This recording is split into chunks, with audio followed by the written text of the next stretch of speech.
Assalamualaikum warahmatullahi wabarakatuh.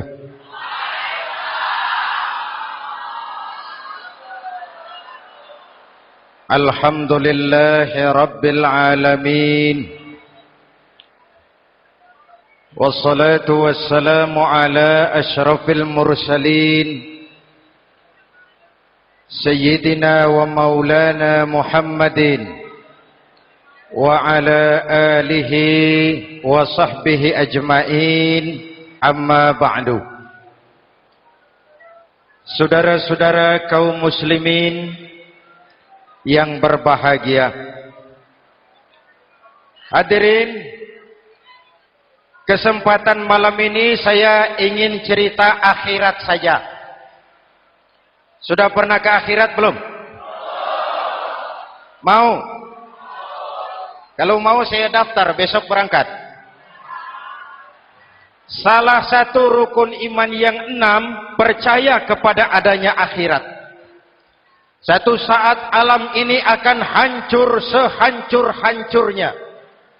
Bumi, gempa, gunung, meletus, air laut tumpah ke darat. Planet-planet bertabrakan, halilintar menyambar, angin topan bertiup. Semua yang bernama hidup mati, itu kiamat. Lalu kita akan dibangkitkan di padang mahsyar, dibangkitkan dari kubur kita masing-masing. Dan subhanallah, pada saat bangkit dari kubur itu, keadaan muka kita ini menurut satu riwayat berubah menurut amalan kita masing-masing. Jangan heran nanti ada yang dibangkitkan dari kuburnya itu mukanya berubah jadi muka tikus. Hebat sekali. Badannya badan manusia, tangannya tangan manusia, mukanya muka tikus. Sebab apa? Sebab waktu di dunia amalannya amalan tikus. Apa amalan tikus itu? Suka menggeragoti barang yang disimpan rapi-rapi.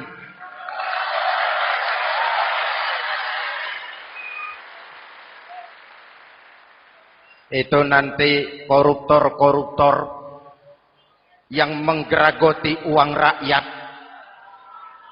Itu nanti bangkit mukanya muka tikus. Na'udzu. Saudara lihat, oh ini yang geragoti uang rakyat mukanya muka tikus. Ada lagi yang bangkit dari kubur, mukanya itu berubah jadi muka harimau. Kenapa? Waktu di dunia amalannya amalan harimau. Apa harimau itu? Mau menang sendiri, keras kepala, kupeh. Di mana ada hutan, rajanya pasti harimau. Padahal hutan belum pernah bikin pemilihan umum. Betul? Tapi harimau tidak peduli. Ada pemilihan umum atau tidak, saya raja hutan.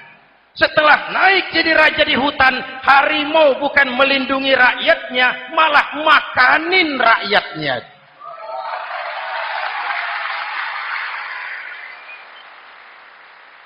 Orang-orang yang mau benar sendiri. Ada lagi yang bangkit dari kubur gagah, mukanya muka ketek. Sebab apa? Waktu di dunia amalannya amalan ketek. Apa ketek itu? Rakus, serakah, tamak. Coba, ketek itu kasih pisang, dimakan. Berikan lagi, pegang, berikan lagi, kakinya yang megang, temannya diberikan, masih dirampas juga. Ketek. Serakah, kalau mental ketek masih gentayangan di republik ini, maka pemerataan cuman akan jadi dongeng. Kaum muslimin yang berbahagia, pada saat itu di akhirat nanti, setiap orang sibuk dengan urusannya sendiri-sendiri. boleh jadi setiap kita lalu akan dimintakan pertanggungjawaban jawab. Boleh jadi orang tua tidak sempat lagi mengingat anaknya, saudara tidak lagi sempat memikirkan saudaranya. Tiap orang akan dimintakan pertanggungjawaban jawab. Dalam kondisi seperti itu, Rasulullah mengajarkan sab'atun yudhilluhumullahu yawma la dhilla illa zilluh. Ada 7 golongan manusia yang di akhirat nanti akan langsung mendapat perlindungan dari Allah Subhanahu wa taala. Orang lain sibuk, dia tenang. Orang lain resah dan gelisah, dia ayem. Kenapa? Mendapat perlindungan dari Allah. Sebab ketika di dunia ia memberikan perlindungan kepada orang banyak. Siapa mereka? Mudah-mudahan kita termasuk salah satu di dalamnya. Mencari perlindungan Allah lebih-lebih dalam situasi sekarang ini. Pertama, imamun adil yang akan mendapat perlindungan langsung dari Allah adalah pemimpin yang adil. Sebab apa? Pemimpin yang adil melindungi banyak rakyat, maka pantas di akhirat dilindungi oleh Allah Subhanahu. Kita ini kan zon politikan. Kita ini makhluk yang tidak mungkin hidup sendiri-sendiri. Untuk melaksanakan hajat bersama, kita memerlukan pemimpin. Memilih pemimpin itu tidak sulit. Dalam fikih, ketika sholat, itu dijelaskan bagaimana cara memilih imam. Siapa yang diangkat jadi imam? Pertama, a'lamuhum. Orang yang paling alim di kampungmu siapa? Angkat jadi imam. Yang paling alim, paling menguasai persoalan sehingga bisa membawa bangsa keluar dari kesulitan. Pemimpin yang bisa menyelesaikan masalah, bukan yang menimbulkan masalah.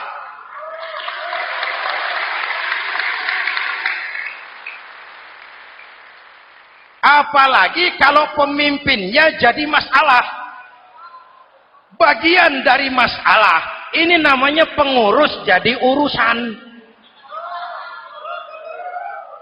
A'lamuhum. Pak, di kampung saya ada 2 orang, alimnya sama. Yang mana yang jadi imam? Afsahuhum, yang lebih fasih lidahnya, yang paling pandai menyuarakan aspirasi rakyatnya, punya sense of crisis. Yang satu alim tapi pelo. Yang satu alim tidak pelo, yang tidak pelo jadi imam. Kenapa? Tidak sah orang fasih bermakmum kepada imam pelo. Pak, ini imam pelo, makmum pelo semua, sah. Namanya kampung pelo. Aduh Pak, ini 2 orang alimnya sama, fasihnya sama, yang mana yang jadi imam? Aktsaruhum sinnan, yang lebih tua umurnya, senioritas baru dihitung. Lahirnya bareng Pak. Yang mana yang jadi imam? Awaluhum hijratan, yang lebih dulu tinggal di situ, yang punya semangat nasionalisme yang tinggi, yang cinta kepada bangsa dan rakyatnya. Sudah ada imam, sudah, ayo azan. Apa azan itu? Proklamasi. Salat mau dimulai. Sudah azan? Sudah. Qobliyah 2 rakaat. Qobliyah. Apa qobliyah itu? Dulu ada namanya Panitia Persiapan Kemerdekaan Indonesia. Qobliyah. Sudah qobliyah? Sudah. Luruskan shaf. Atur barisan yang lurus. Rapatkan barisan. Apa ini? Bentuk pemerintahan yang kompak, bersih, berwibawa. Jangan sesama elit saling tawuran.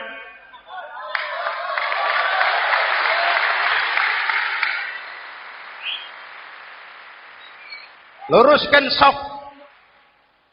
Lalu shaf yang terdepan hendaknya diisi orang yang sedikit alim. Tidak perlu alim betul, sedikit alim. Maksudnya apa? Kalau imam keliru dia bisa tegur. Kalau imam salah dia bisa tegur. Kalau imam batal dia bisa gantikan. Ini wakil-wakil makmum. DPR, DPRD. wakil-wakil makmum. Sudah. Ayo imam, pimpin sholat. Sepakati dulu, kita mau sholat apa? Rakaatnya berapa? Surah yang mau dibaca apa? Pakai sujud tilawah apa tidak? Supaya makmum tidak kaget-kagetan. Rakyat harus dikasih tahu pemimpinnya mau kemana, visinya apa, supaya makmum ikutnya ikhlas. Jelas? Hadirin yang saya hormati, kita memerlukan pemimpin yang adil, yang menaungi rakyatnya, sehingga dengan demikian nanti mereka akan dinaungi langsung oleh Allah Subhanahu. Mudah-mudahan Allah memberikan kepada kita rakyat dan bangsa Indonesia ini pemimpin yang adil. Saya yakin perjalanan waktu akan mengantarkan kita di mana orang-orang akan terbuka topengnya, sehingga akan jelas mana pembela rakyat, mana penyengsara rakyat.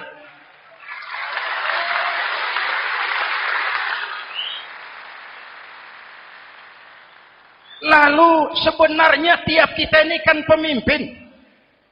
Pak Lurah pemimpin di kelurahannya, Pak Camat pemimpin di kecamatannya, kepala suami pemimpin di rumah tangganya, anak muda pemimpin bagi dirinya, dan setiap kita akan dimintakan pertanggungan jawab tentang apa yang kita pimpin.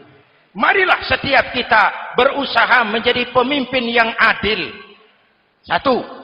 Yang kedua, syab nasya'a fi ibadatillah, anak muda yang tekun beribadah kepada Allah. Amin. Remaja adalah masa depan kita semua. Akan bagaimana Republik Indonesia, bahkan akan bagaimana Islam di Republik Indonesia 20, 30, 40 tahun yang akan datang, anak-anak kita jawabannya. Jelas? Maka menghancurkan Islam tidak usah menyegel masjid, tidak usah menutup pesantren, tidak perlu melarang pengajian, cukup dengan meracuni remaja dan pemuda Islam, menjauhkan mereka dari agama dan ulama. Kalau mereka sudah jauh dari agama dan ulama, tinggal menunggu pergantian generasi.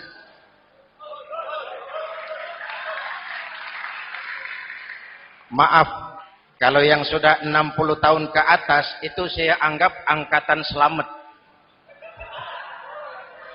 Generasi tanda seru. Insya Allah mantap akidahnya, tidak goyah imannya. Tapi yang 30 tahun ke bawah, adik-adik saya ini, the next generation. Kalian yang jadi pilot project. Hei remaja-remaja Islam, kalau mau jadi remaja dan pemuda modern, jangan dekat-dekat ke masjid kuno. Masjid khusus 70 tahun ke atas. Baca Quran kampungan. Ngaji urusan akhirat. Seiring dengan itu, modernisasi diartikan dengan westernisasi. Kau tidak bisa jadi pemuda modern kalau semua yang datang dari barat belum kau telan mentah-mentah. Kau harus bisa bergaul seperti orang barat, berpakaian seperti orang barat, berumah tangga seperti orang barat, makan minum seperti orang barat. Kalau nyanyi lagunya lagu barat yang orang lain nggak ngerti, kamu juga nggak tahu.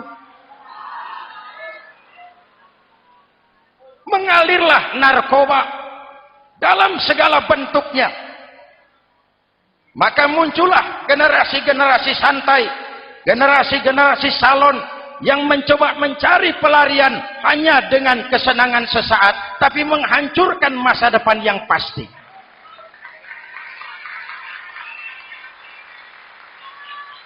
Maka mengalirlah free love, free sex, Samenleben, hidup bersama di luar nikah alias kumpul. Ya sama saja, kumpul kebo, kumpul embek itu sama. Hadirin yang saya hormati, kalau sudah hancur tinggal menunggu pergantian generasi. Oleh karena itu, adik-adik saya, para remaja, para pemuda, kalian harapan kami semua. Di pundak kalian Kami pertaruhkan hari depan bangsa dan negara ini. Hidup cuma putaran menunggu giliran. Ada saat datang, ada waktu pergi. Ada hari lahir, ada saat kembali. Ada hari dilantik, ada saat untuk menyerahkan jabatan. Hidup cuma sekadar menunggu giliran. Karena itu kepada kalian saya ingatkan satu ucapan orang bijak. Hai anak muda, berpikirlah kau di waktu pagi. Bekerjalah di waktu siang. Makanlah di waktu sore. Dan tidurlah di waktu malam. Berpikir di waktu pagi. Belajar mumpung masih muda. Bekerjalah di waktu siang. Amalkan ilmu itu setelah dewasa. Makanlah di waktu sore. Hari tua tinggal menikmati hasilnya. Tidurlah di waktu malam. Matilah dengan tenang. Kalau pagi kau tidak berpikir, nanti siang kau tidak akan bisa bekerja. Kalau siang tidak kerja, nanti sore mau makan apa? Kalau sore tidak makan, alamat malam enggak bisa tidur.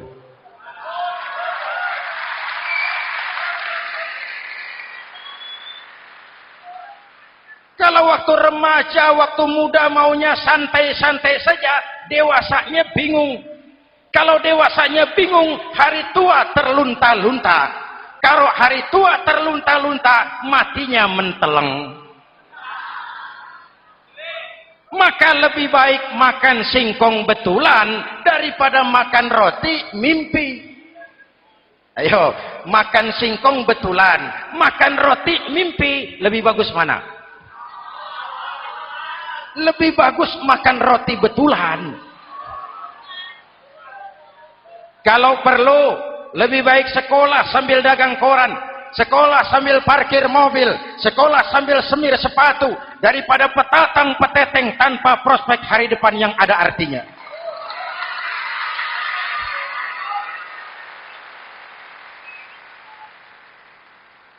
Inilah golongan kedua yang nanti akan langsung mendapat perlindungan dari Allah. Anak muda yang tekun ibadah. Kalau orang tua tekun ibadah, pantas.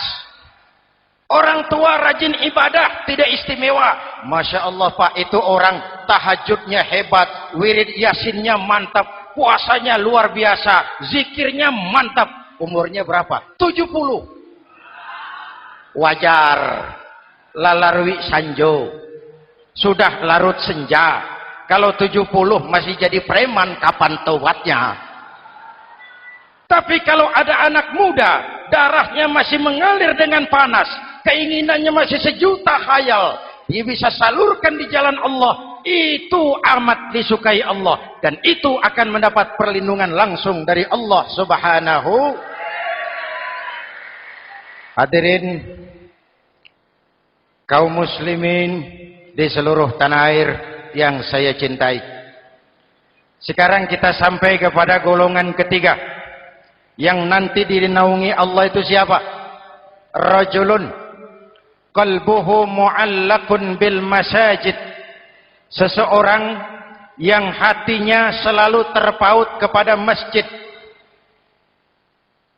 Masjid memang tempat melaksanakan sholat, tapi lebih dari itu dia adalah pusat kegiatan umat.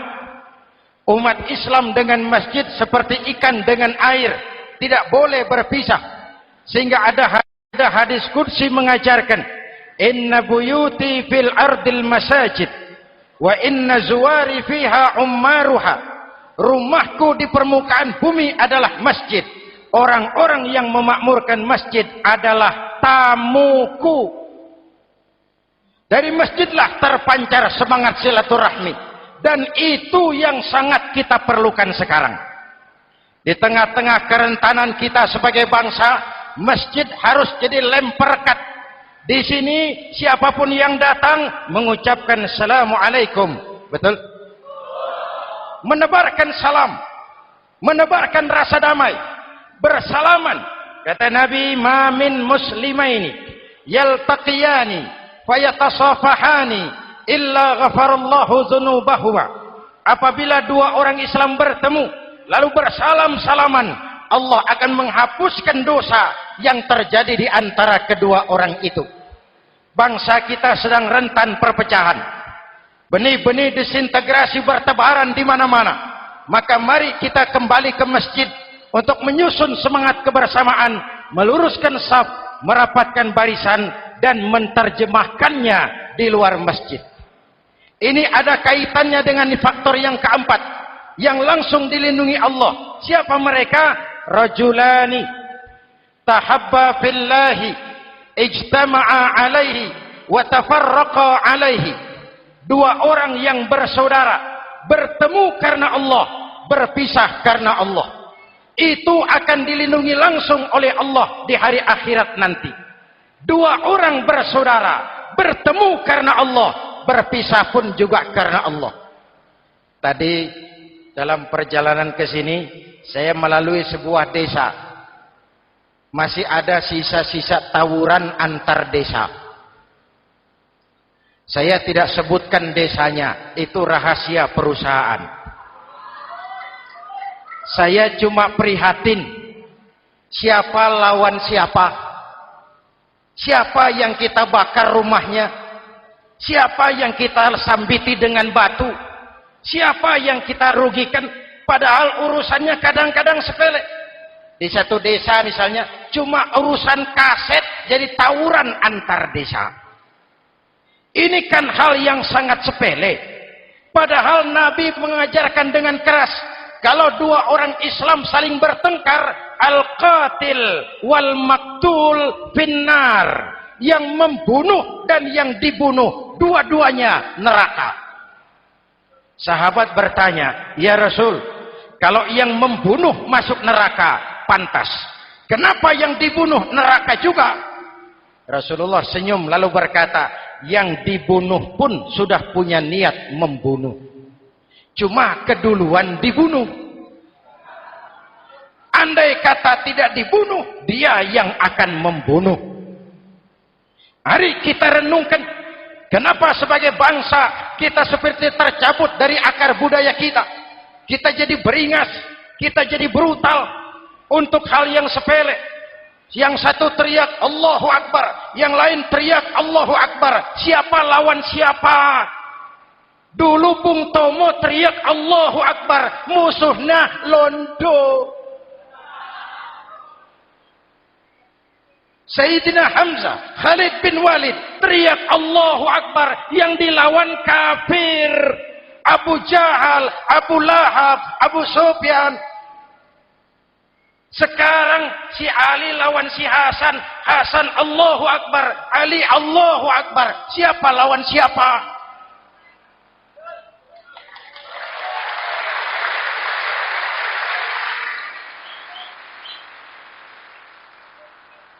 Kenapa kita jadi begitu mudah menggunakan nama Tuhan untuk melampiaskan ambisi pribadi?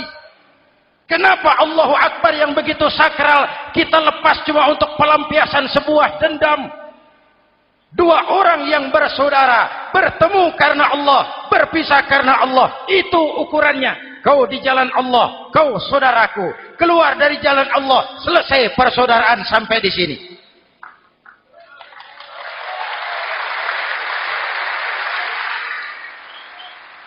Hadirin, lewat mimbar ini saya kembali menekankan, mari kita pelihara kerukunan.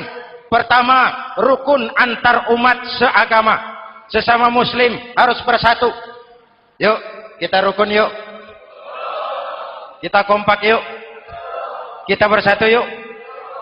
Sesama muslim, kaos boleh berbeda, boleh.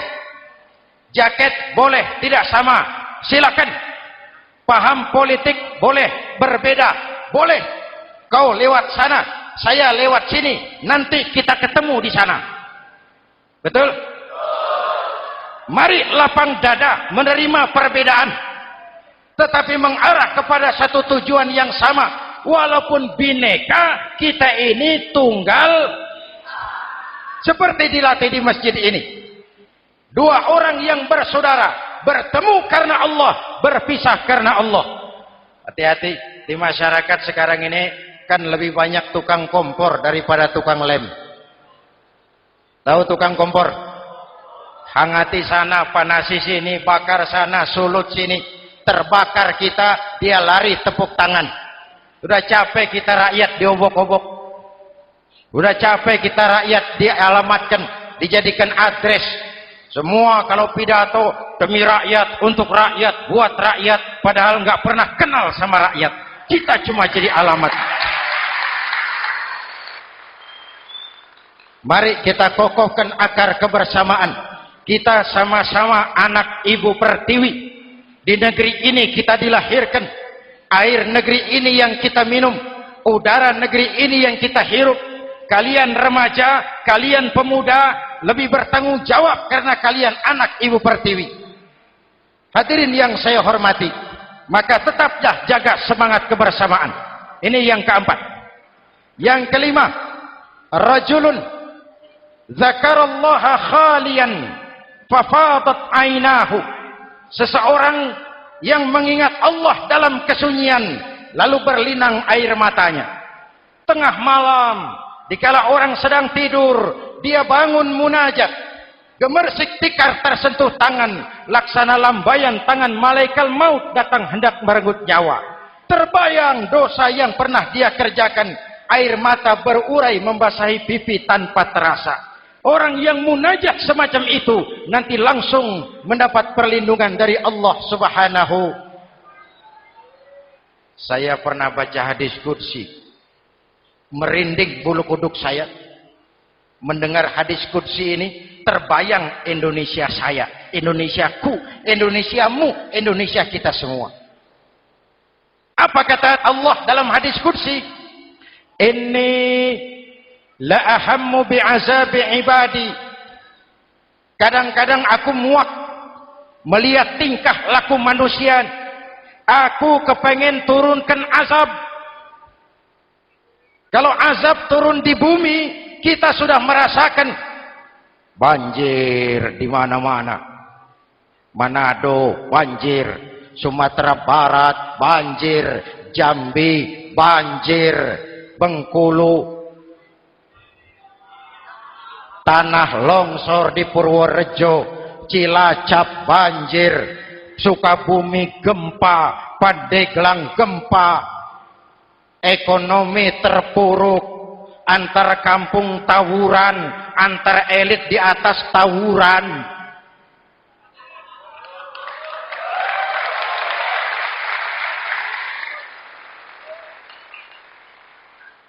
Hutang numpuk.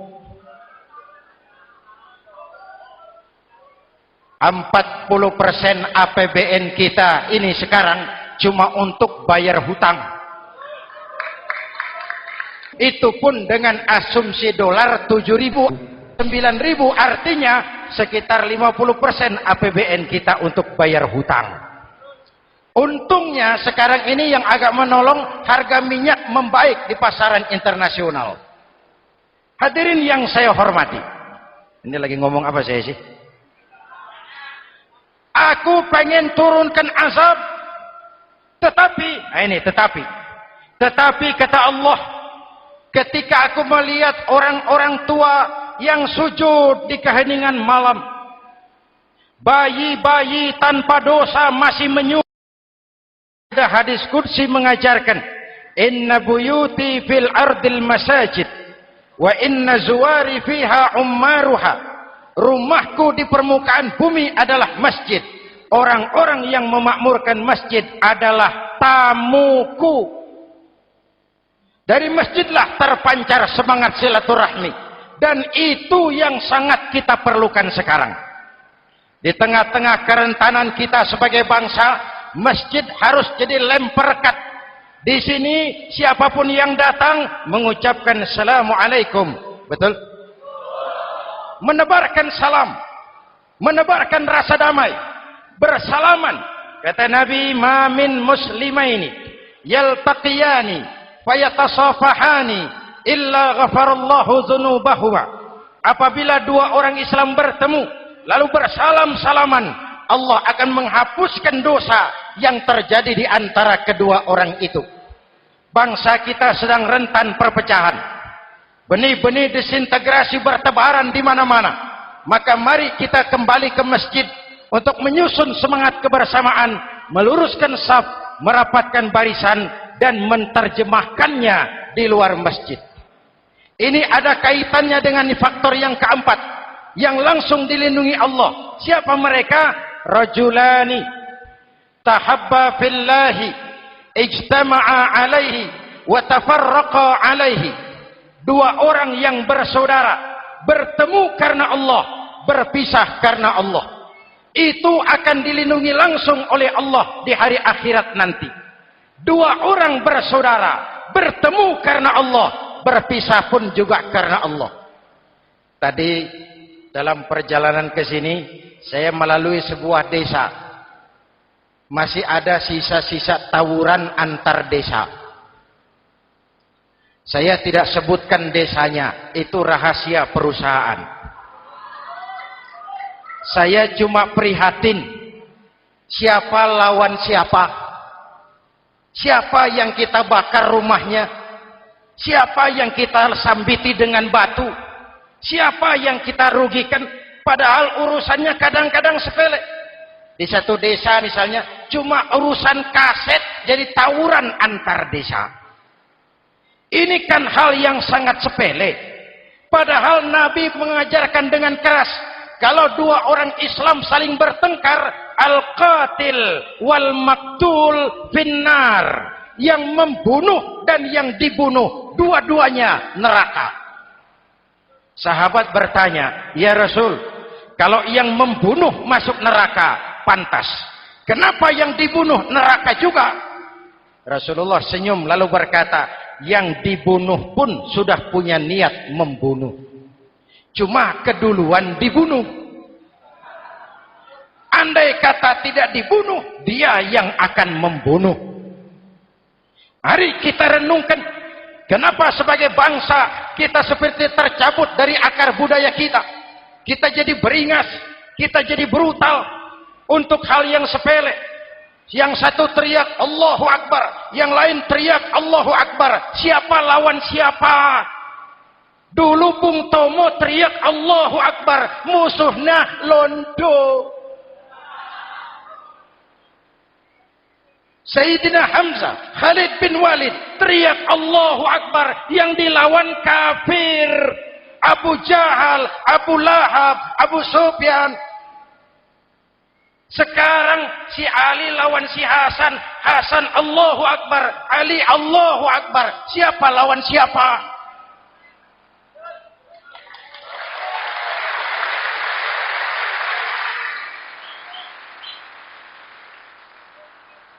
Kenapa kita jadi begitu mudah menggunakan nama Tuhan untuk melampiaskan ambisi pribadi?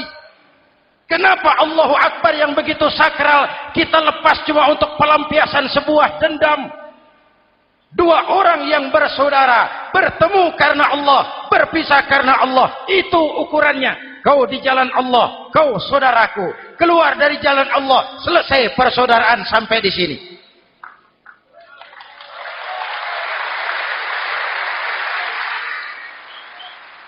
Hadirin, lewat mimbar ini saya kembali menekankan, mari kita pelihara kerukunan. Pertama, rukun antar umat seagama. Sesama muslim harus bersatu. Yuk, kita rukun yuk. Kita kompak yuk. Kita bersatu yuk. Sesama muslim, kaos boleh berbeda, boleh. Jaket boleh tidak sama, silakan. Paham politik boleh berbeda, boleh. Kau lewat sana, saya lewat sini, nanti kita ketemu di sana. Betul? Mari lapang dada menerima perbedaan, tetapi mengarah kepada satu tujuan yang sama. Walaupun bineka, kita ini tunggal. Seperti dilatih di masjid ini. Dua orang yang bersaudara, bertemu karena Allah, berpisah karena Allah. Hati-hati, di masyarakat sekarang ini kan lebih banyak tukang kompor daripada tukang lem. Tahu tukang kompor? Hangati sana, panasi sini, bakar sana, sulut sini. Terbakar kita, dia lari tepuk tangan. Sudah capek kita rakyat diobok-obok. Udah capek kita rakyat dialamatkan, dijadikan address. Semua kalau pidato demi rakyat, untuk rakyat, buat rakyat, padahal nggak pernah kenal sama rakyat. Kita cuma jadi alamat.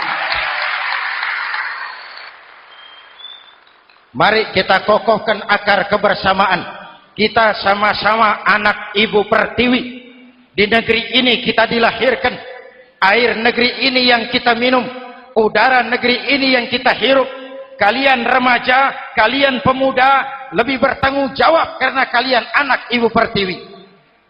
Hadirin yang saya hormati, maka tetaplah jaga semangat kebersamaan. Ini yang keempat. Yang kelima, rajulun zakarallaha khalian fafadat ainahu. Seseorang yang mengingat Allah dalam kesunyian lalu berlinang air matanya. Tengah malam, dikala orang sedang tidur, dia bangun munajat. Gemersik tikar tersentuh tangan, laksana lambaian tangan malaikat maut datang hendak merenggut nyawa. Terbayang dosa yang pernah dia kerjakan, air mata berurai membasahi pipi tanpa terasa. Orang yang munajat semacam itu nanti langsung mendapat perlindungan dari Allah Subhanahu.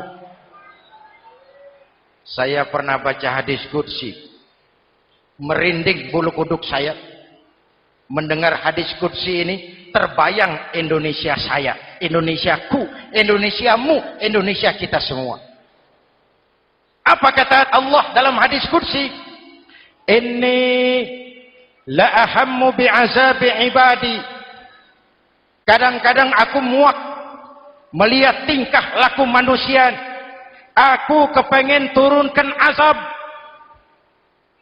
Kalau azab turun di bumi, kita sudah merasakan banjir di mana-mana.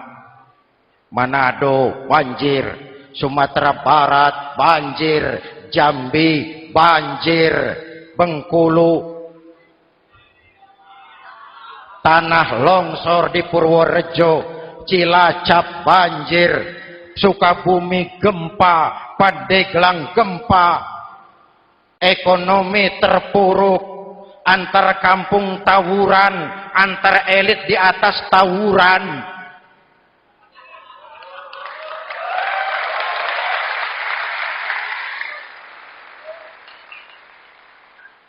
Hutang numpuk.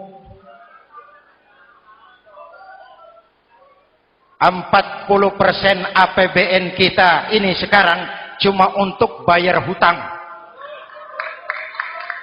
Itu pun dengan asumsi dolar 7.000, 9.000, artinya sekitar 50% APBN kita untuk bayar hutang. Untungnya sekarang ini yang agak menolong, harga minyak membaik di pasaran internasional. Hadirin yang saya hormati, ini lagi ngomong apa saya sih? Aku pengen turunkan azab, tetapi kata Allah, ketika aku melihat orang-orang tua yang sujud di keheningan malam, bayi-bayi tanpa dosa masih menyusu, binatang ternak melata mencari makan, murkaku surut, azab aku tarik kembali. Ayo renungkan hadis ini. Allah mau marah nggak jadi, azab ditarik, kesulitan diangkat, pertolongan datang, ada yang meredam murka Allah. Allah mau marah nggak jadi. Kenapa? Orang-orang tua yang tengah malam sujud sambil berlinang air mata, itu yang meredam murka Allah. Yang ikhlas menangis kepada Allah, bukan menangis berdasarkan pesanan. Ini kan sekarang apa yang nggak bisa dipesan? Istighosah pesanan, demo pesanan, 10.000 berangkat. Ngerti apa enggak urusan soal lain.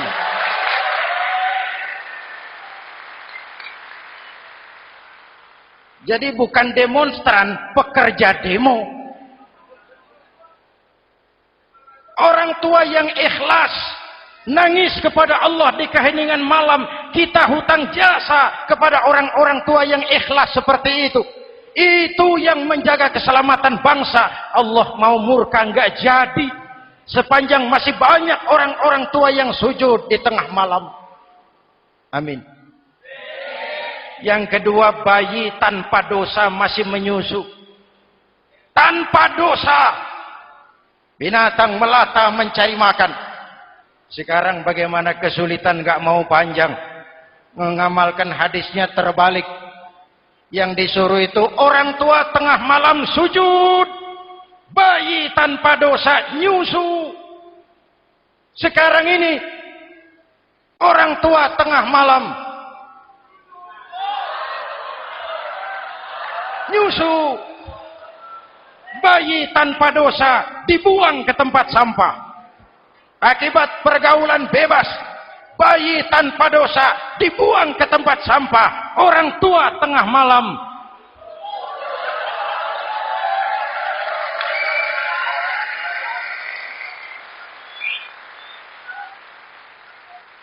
hadirin.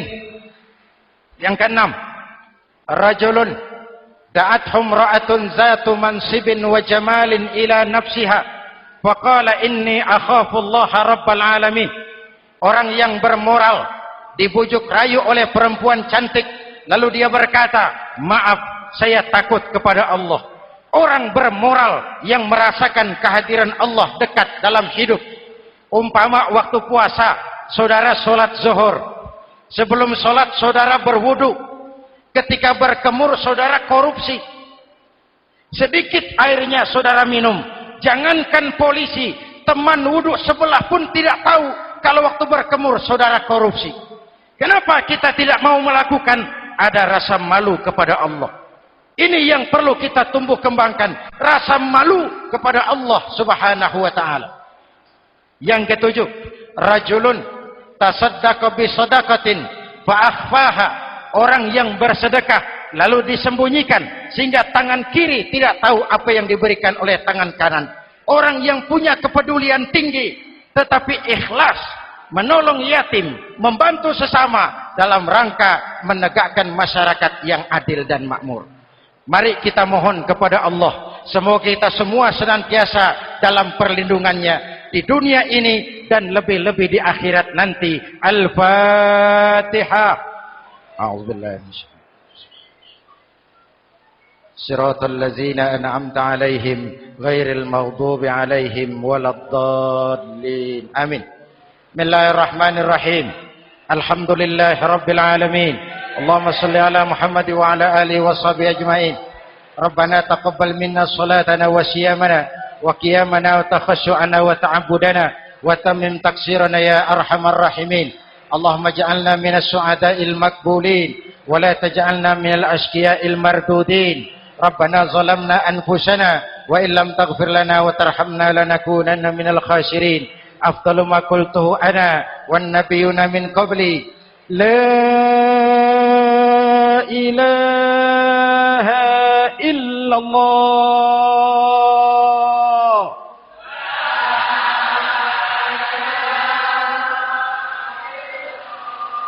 La ilaha illallah.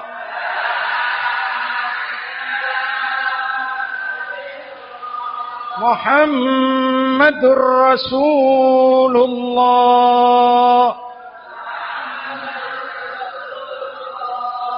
Kalimatu haqqin 'alaiha nahya wa 'alaiha namut wa 'alaiha nubashu insyaallah minal aminin wa akhiru da'wana alhamdulillahi rabbil alamin. Assalamualaikum warahmatullahi wabarakatuh.